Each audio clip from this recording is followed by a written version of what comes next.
This is the technical video that goes along with part 3 of the acquisition modeling. And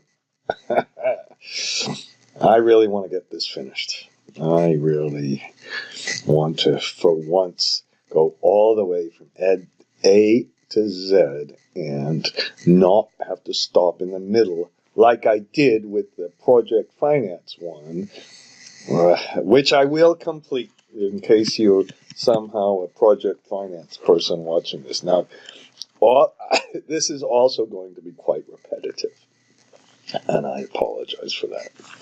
I've shown you the simple kind of PE analysis in another video.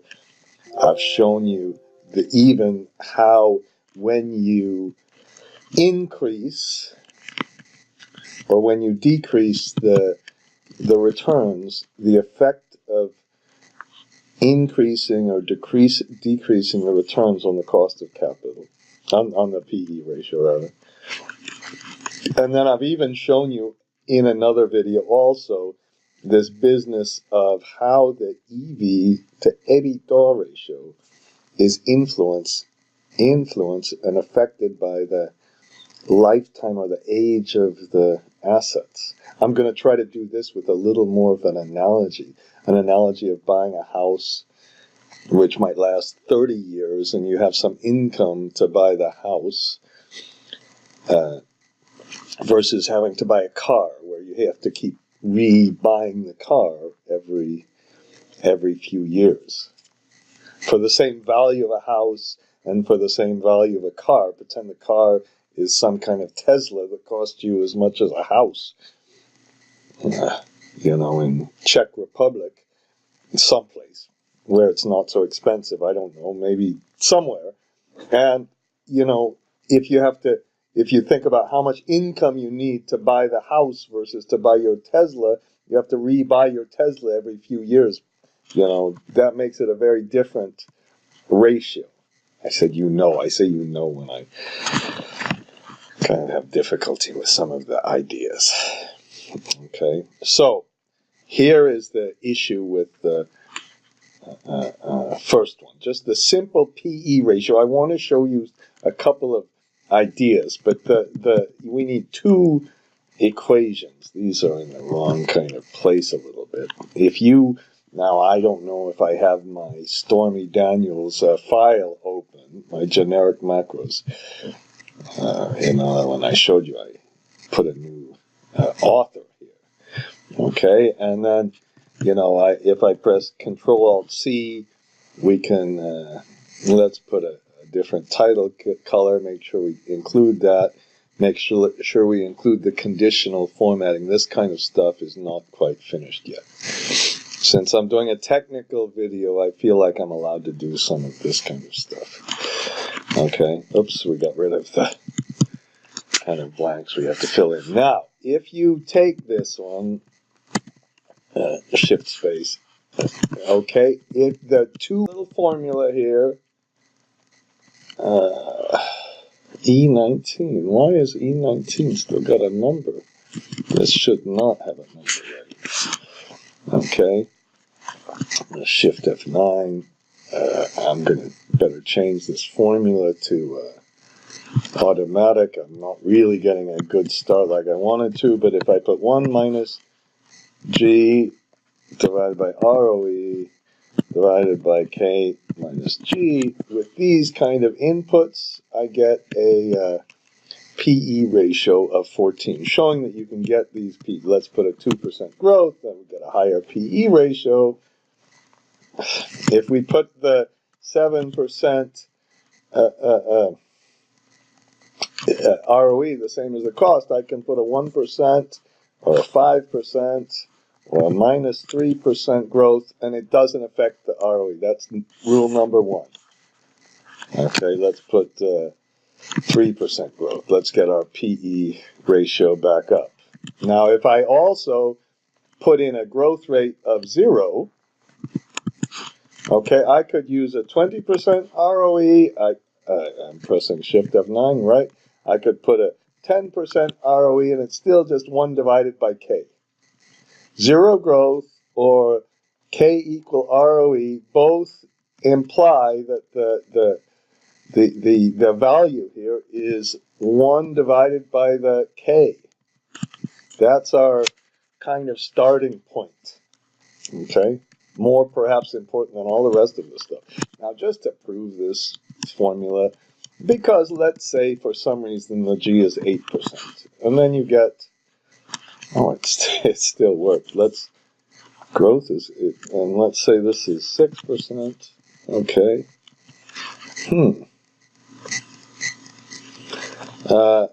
I thought I was going to get a divide by 0. Let's make the opening balance equal the closing balance. Let's just do this. Now, to be transparent, I put the ROE here.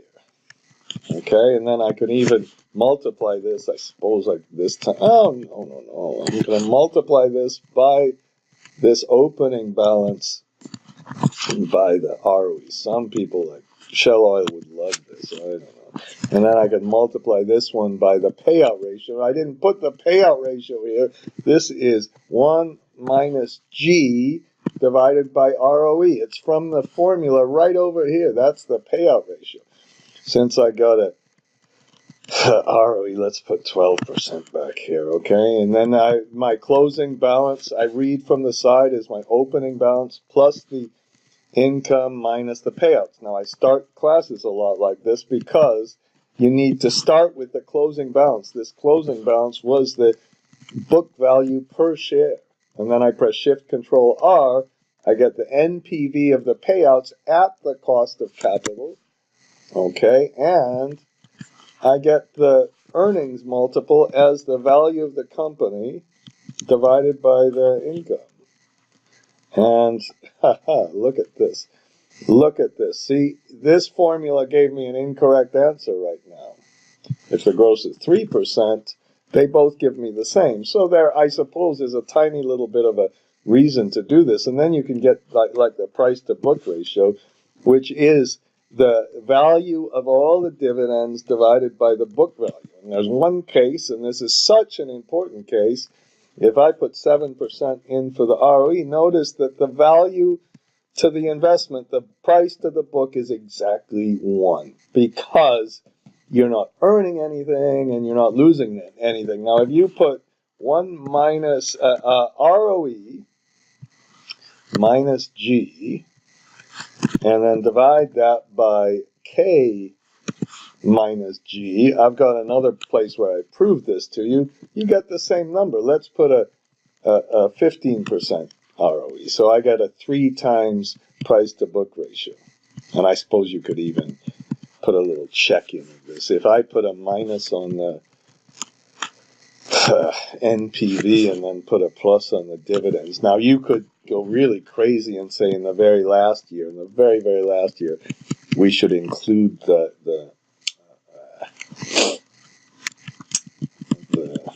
value of the company.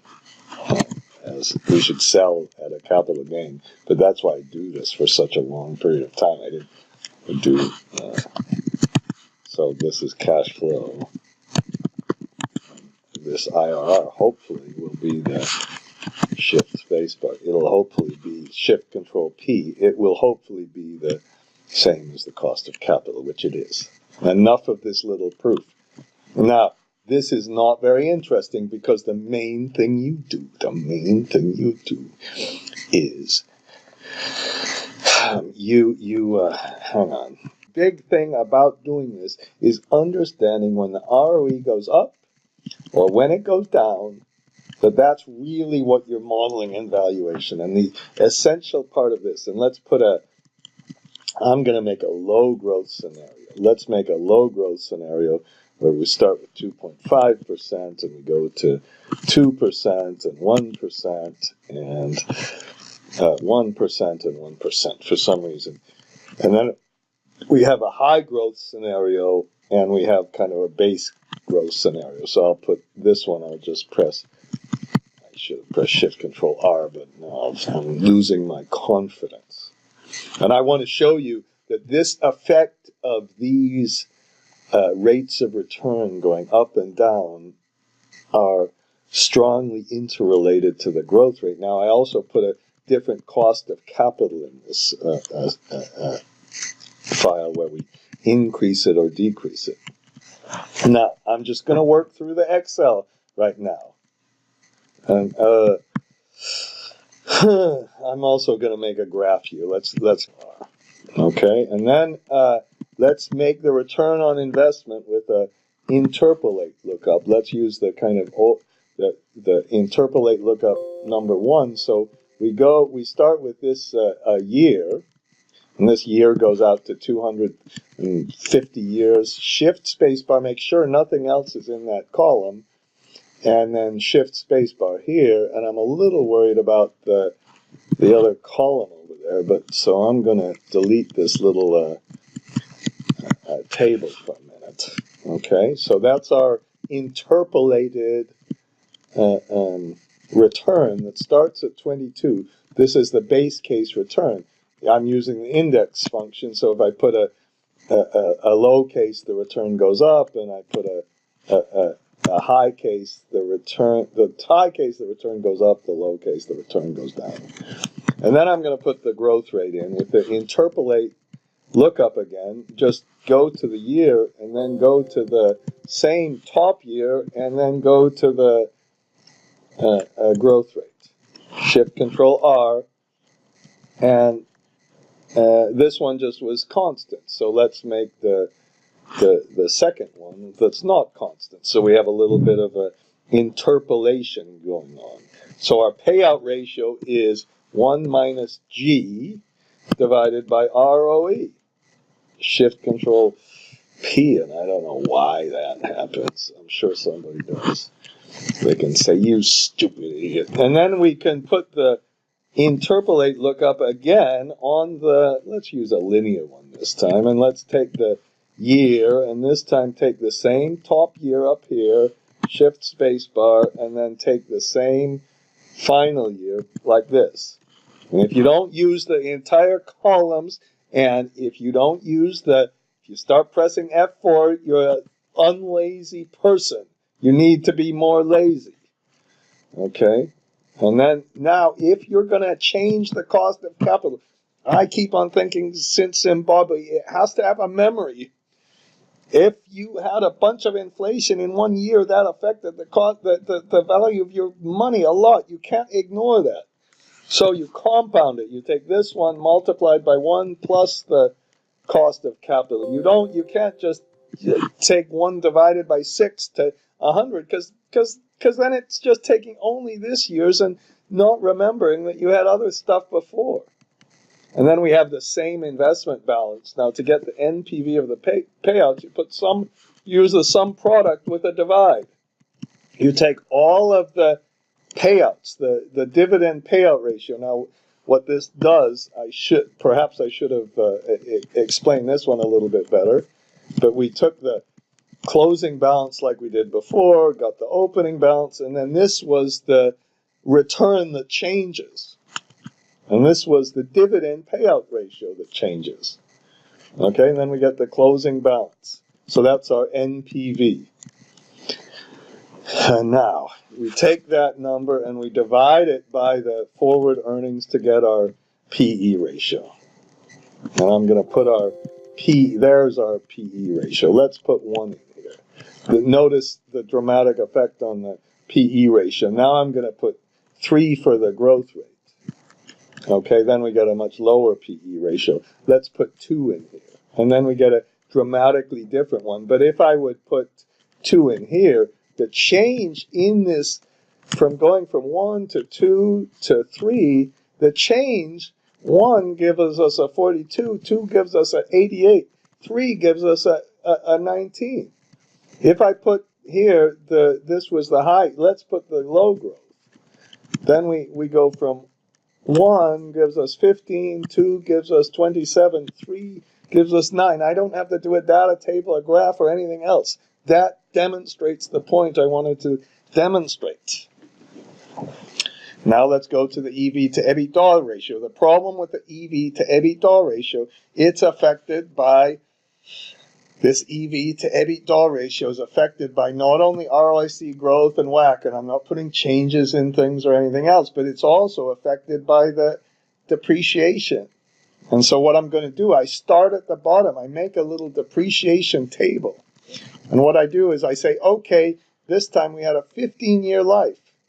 And I just say, okay, we have a CapEx of 100, and that just grows. And I try to say over and over and over and over and over and over again that going through a life cycle on all of this stuff is extremely important. And what we can do is put if this number, if this year is less than, it's greater than or equal to this one, I'll press a F4, then we'll use the offset function, which I hate. But some fancy people think they're so cool and use somebody in my class said, oh, you've got to use the offset. What bullshit. Sorry. Oh, I swore. Oh, no. Well, that I do get emotional about that one. Okay. And then F4. And then I just put a false. So if I'm just going to get rid of the false, oh, I'm so bad about swear. I am going to get such in trouble by my friend Morgan. Oh, he's going to scream at me about that. Oh, no. Okay, so I got all my depreciation. Now, the good news here is if I put a 5-year life in, then we go through, it just starts retiring these CapEx in year 5. And the cool thing about all of this, you put accumulated depreciation and go all this stuff. Okay, and then God, people calling me on the videos. Unbelievable, and I bet she's going to call again.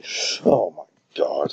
Okay, let's get the net plant depreciation rate. Let's get the depreciation expense. And I know that's shitty. Okay, and you can see what kind of a day I've had. If you put F57, you put a comma like this, and you can get rid of the divide by 0. And you notice what happens, it stabilizes. And the same thing happens with the CapEx divided by depreciation. So you put these CapEx, and you divide them by the depreciation, and you get your divide by 0. So you put an if statement, and put in the F49, and put a comma. Okay, period, it stabilizes. If we put in a 15-year life, it stabilizes in year 15 out here somewhere. Okay, enough. I should be having probably a freeze panes in here. Now, I'm skipping a lot of steps, but essentially I took almost the same thing. We have an opening balance, closing balance. We get the depreciation balance, we add the working capital separately, and that gives us kind of our total invested capital.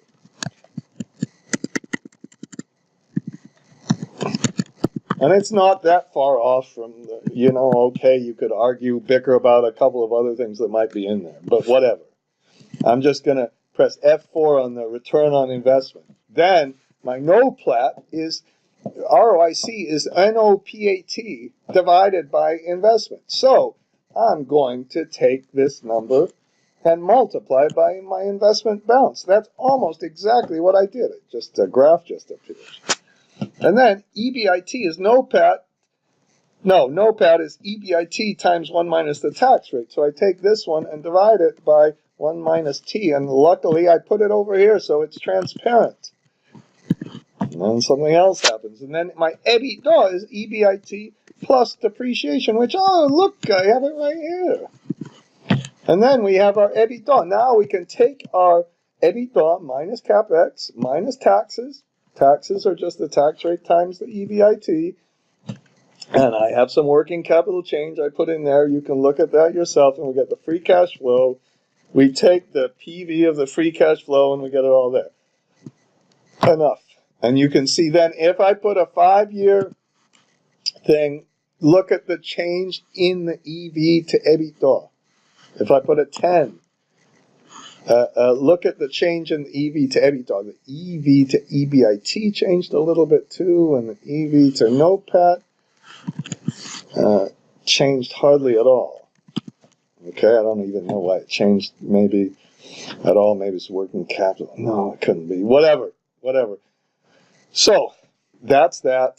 And that shows you I'm going to talk about this in the, well, I did. Then I'm going backwards and forwards with time here. Okay. That's the technical Excel part of part 3. Okay. Oh, look, 23 minutes. How short is that video?